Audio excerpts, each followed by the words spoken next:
अल्लाह ही अल्लाह किया करो, दुख न किसी को दिया करो। जो दुनिया का मालिक है, नाम उसी का लिया करो।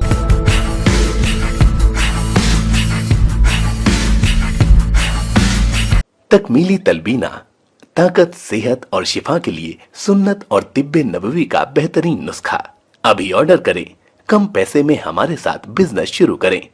भारत भर से डिस्ट्रीब्यूटर और होलसेलर बनने के लिए अभी कॉल करें 9579591975। Takmili food products private limited, Malegaon, India. जोड़ों की पुरानी से पुरानी लाइलाज तकलीफ जैसे घुटनों का दर्द, पीठ और कमर का दर्द, कंधे, गर्दन और पैरों में दर्द के लिए संधि प्लस देसी शिफा लाए हैं मर्द और औरतों के तमाम गुप्त रोगों का इलाज। पहली खुराक में हैरत अंगेज़ असर देखें। अगर आप हमसे इंडिया और इंडिया से बाहर दवाई हासिल करना चाहते हैं, स्क्रीन पर दिए गए नंबर पर कांटेक्ट करें। Thank you. अस्सलामु अलैकुम वरहमतुल्लाहि वबरकातुहू। नाज़रीन, इस्तकबाल है, स्वागत है आपका viral news live studio Jalgaon, Maharashtra, India में। मैं आपका मेज़बान मुफ्ती मोहम्मद हारून नदवी। आइए इंटरनेशनल टॉप 5 न्यूज़, दुनिया की 5 बड़ी ख़ास अहम ख़बरों पर नज़र डालते हैं।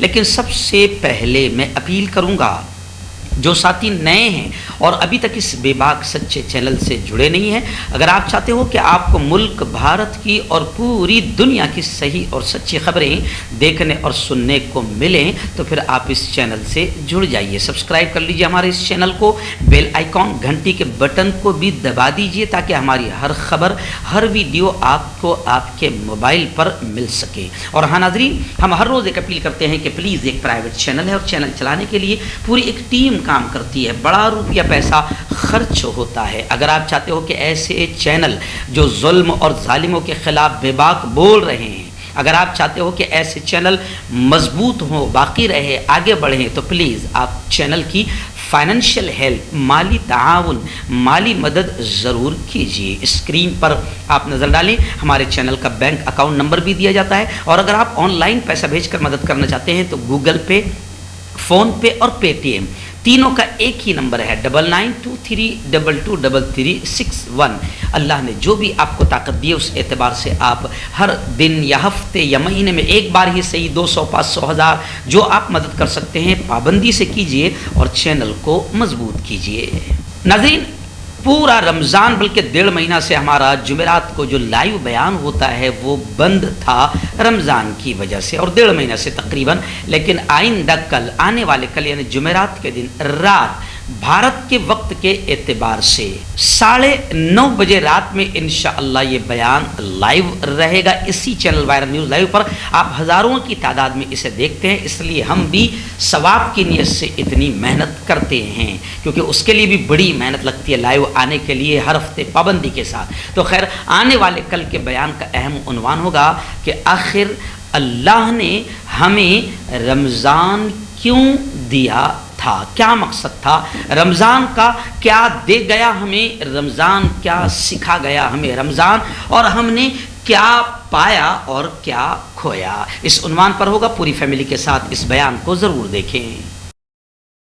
नज़र आइए, पहली बड़ी खबर इस वक्त श्रीलंका के हालात को लेकर आ रही है। जी हाँ, आपने गुज़िश्ता कल सोशल मीडिया पर भी देखा कि श्रीलंका के बद से बदतर हालात हो गए हैं और वहाँ की जनता ज़बरदस्त अंदाज में गुस्से में एहतजाज कर रही है, और एहतजाज भी इतना हिंसक, इतना पुरतशद्दुद कि वज़ीर आज़म राजापक्षे का घर, उनके पूरे ख़ानदान के घरों को वहाँ के लोगों ने आग लगा दिया। यहाँ तक कि मेंबरान पार्लियामेंट समेत कई लोग मारे गए। श्रीलंका में पुरतशद्दुद एहतजाज, हिंसक एहतजाज जारी है। मैं आपको बता दूं कि हुकूमत मुखालिफ मुजाहिरीन ने राजापक्षे की सरकारी रिहाइशगाह का मुहासरा करने की भी कोशिश की। श्रीलंका में इस तशद्दुद में सोमवार से अब तक हुक्मरान जमात यानी सत्ताधारी पार्टी के एक मेंबर पार्लियामेंट समेत 10 लोगों की मौत और 190 से ज़्यादा लोग जख्मी हो चुके हैं। मुल्क भर में कर्फ्यू लगा दिया गया है हालात काबू में लाए जाने के लिए। लेकिन मैं आपको बता दूं कि वहाँ ये सब हालात क्यों हुए? क्योंकि महंगाई बिल्कुल इंतहा को पहुँच गई। 300 रुपये किलो चावल, 250 रुपये किलो शक्कर। जी हाँ, और खबरें ये भी आ रही है कि वहाँ राजा पक्षे जो अभी वजीर आज़म हैं, जिनके घर को भी लोगों ने आग लगा दिया, इतना गुस्सा हुए हैं। अब यही वजीर आज़म अपनी जान बचाकर लोगों से भागते हुए नजर आ रहे हैं, झोला उठाकर भागते हुए नजर आ रहे हैं। लेकिन श्रीलंका के हालात को लेकर हमारे प्यारे मुल्क भारत में भी काफ़ी सोशल मीडिया पर कमेंट्स शुरू है। सब लोगों का ये कहना है कि जैसे श्रीलंका के वजीर आज़म थे, ऐसे ही उनके अंधभक्त गोबर भक्त वहाँ ऐसे थे जो ये कहते थे कि कितनी भी महंगाई बढ़ जाए हम तो राजा पक्षे को ही वोट देंगे और इनको ही अपना वजीर आज़म बनाएंगे। लेकिन जब महंगाई 300 रुपये किलो चावल और 300 रुपये किलो शक्कर तक पहुंच गई तो फिर लोगों का खाना पीना मुश्किल हो गया, भुखमरी का शिकार होने लगे। तो यही फिर अंधभक्त गोबर भक्त जो है रोड पर आकर वजीर आज़म के घर को आग लगाने लगे। तो अब सोशल मीडिया पर भारत में ये इसलिए खबरें ज़्यादा चल रही है कि भारत की हुकूमत को भी लोग मोहब्बत के साथ याद दिला रहे हैं और भारत के अंधभक्तों और गोबर भक्तों को भी लोग मोहब्बत के साथ याद दिला रहे हैं कि सुधर जाओ और महंगाई के मुद्दे को कंट्रोल, महंगाई के मुद्दे पर नज़र डालो और महंगाई को कंट्रोल करो, वरना श्रीलंका के जैसे बुरे हालात यहाँ पर भी आएंगे। फिर यहाँ पर भी क्या होगा? यहाँ के वजीर आज़म ने तो पहले ही बोल दिया है, हमारा क्या है भाइयों बहनों, हम तो झोला उठाकर चल देंगे, लेकिन वो तो झोला उठाकर चल देंगे मगर तुम्हारा क्या होगा, हमारा क्या होगा, प्यारे मुल्क का क्या होगा।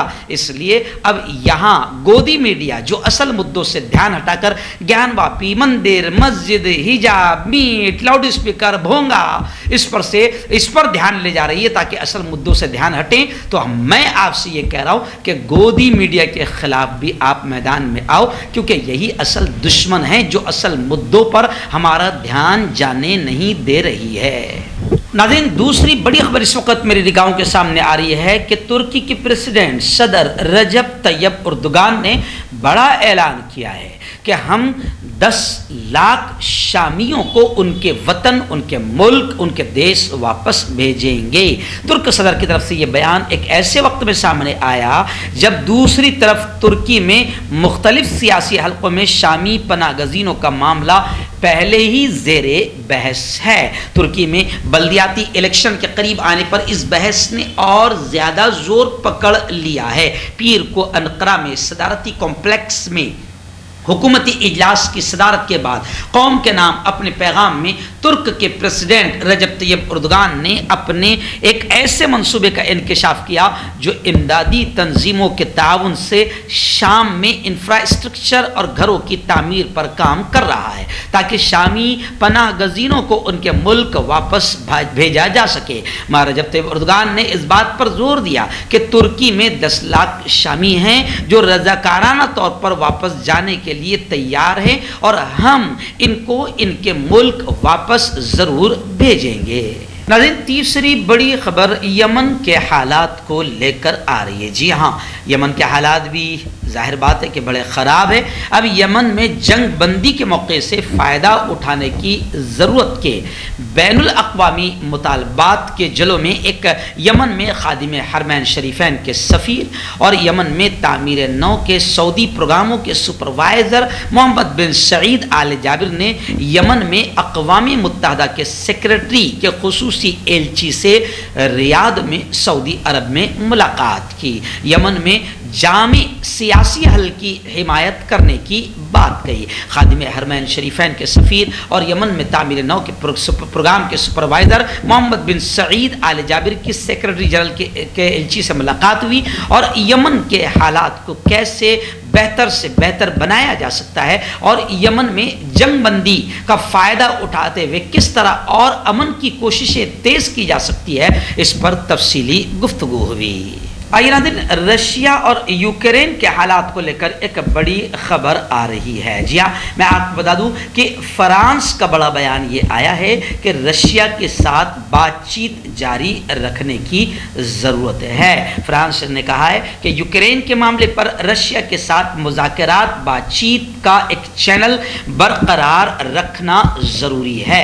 वहीं पर रशिया के नायब वज़ीर ख़ारिजा ने एक बात वजाहत करते हुए ये कही कि यूरोप में अपने सफारतखाने बंद करने का हमारा कोई मंसूबा नहीं है। वहीं पर मैं आपको बता दूं, रशिया और यूक्रेन के हालात को लेकर जो ढेर सारी खबरें आ रही है कि अभी भी वहाँ हालात ख़राब है, लेकिन एक खबर ये भी आ रही है कि यूक्रेन के बारे में इंटेलिजेंस मालूमात जो इफ्शा हो गई है, ज़ाहिर हो गई है, इस पर अमेरिका के प्रेसिडेंट जो बाइडन ने नाराज़गी का इजहार किया और उन्होंने कहा कि मीडिया की हालिया रिपोर्टों की वजह से मैं दिल बर्दाश्ता हूँ, मेरा दिल बहुत दुखा है। आइनाज़, इस वक्त बड़ी खबर आ रही है पड़ोसी मुल्क अफ़गानिस्तान के हालात को लेकर। आप जानते हैं कि अफ़गानिस्तान में तालिबान की हुकूमत है और अभी हमारे यहाँ का चैनल आज तक जो जहांगीरपुरी के दर्द को नहीं समझ पाया, खरगोन के औरतों से और मजलूमों से नहीं मिल पाया, मुल्क की बेरोजगारी पर बात करने के लिए इसके पास वक़्त नहीं है, मुल्क में किसानों की आत्महत्या पर बात करने के लिए इसके पास वक़्त नहीं है, लेकिन अफ़गानिस्तान पहुँचकर तालिबान से मुलाकात करके उनकी खैर खैरियत, उनकी तनख्वाह कितनी है, ये सब मालूम करने का आज तक चैनल को टाइम मिल गया। तो खैर आइए, अभी खबर आ रही है वहाँ के हालात को लेकर कि ख़वातीन के हवाले से तालिबान हुकूमत ने जो पॉलिसियाँ बनाई हैं, अमेरिका का ये कहना है ये इंसानी हुकूक की, ह्यूमन राइट्स के खिलाफ वर्जी है। अफ़गानिस्तान के लिए अमेरिका के नुमाइंदे खुसूसी ने ये बात कही है और शदीद तशवीश का इजहार करते हुए कहा है कि ख़वातीन के हवाले से तालिबान की पॉलिसियाँ इंसानी हुकूक की खिलाफ वर्जी है। उन्होंने कहा कि तालिबान ने लड़कियों के लिए सेकेंडरी तालीम, रोज़गार तक रसाई और नकलो हरकत पर पाबंदियाँ जारी रखी है। उनका कहना था कि पुरअमन मुजाहिरीन को निशाना बनाया जा रहा है, जिस पर उन्हें शदीद तशवीश है। उन्होंने कहा कि ऐसी पॉलिसी के आलमी बिरादरी के साथ तालिबान के ताल्लुकात पर गलत असरात मुरतब होंगे। और दूसरी खबर अफगान की ये भी आ रही है कि एक अफगान शहरी है जिसका नाम नूर अहमद है, वो साइकिल पर हज के सफ़र के लिए रवाना हो गया है। क्यों होता है जोड़ों में दर्द, क्यों रहती है जोड़ों में जकड़न, क्यों हो जाती है जोड़ों में सूजन, क्यों बन जाती है जोड़ों में गांठ, क्यों थम सी जाती है जिंदगी। जोड़ों की पुरानी से पुरानी लाइलाज तकलीफ जैसे घुटनों का दर्द, पीठ और कमर का दर्द, कंधे, गर्दन और पैरों में दर्द के लिए संधि प्लस प्लस एक संजीवनी बूटी की तरह है, या यूं कहे कि एक स्थायी इलाज साबित हो चुका है। लाखों लोग इसे अपना चुके हैं और दर्द पर विजय प्राप्त कर चुके हैं। जब हम नियमित रूप से संधि प्लस प्लस से मालिश करते हैं तो त्वचा इसे तुरंत ऑब्जर्व करके जोड़ों के सूक्ष्मतम अवस्था में पहुंचा देती है, जिससे जोड़ों में ब्लड का सर्कुलेशन बढ़ जाता है और जोड़ों के मांसपेशियों में मजबूती आती है, आंतरिक सूजन समाप्त हो जाती है, जिससे दर्द में आराम तो मिलता ही है, साथ ही साथ जोड़ों में नई शक्ति भी आती है। हमारे ये प्रोडक्ट ना कि किसी बाजार में मिलता है और ना ही मेडिकल शॉप पे, इसलिए इसे पाने के लिए अभी स्क्रीन के नंबरों पे कॉल करें और ऑर्डर करें।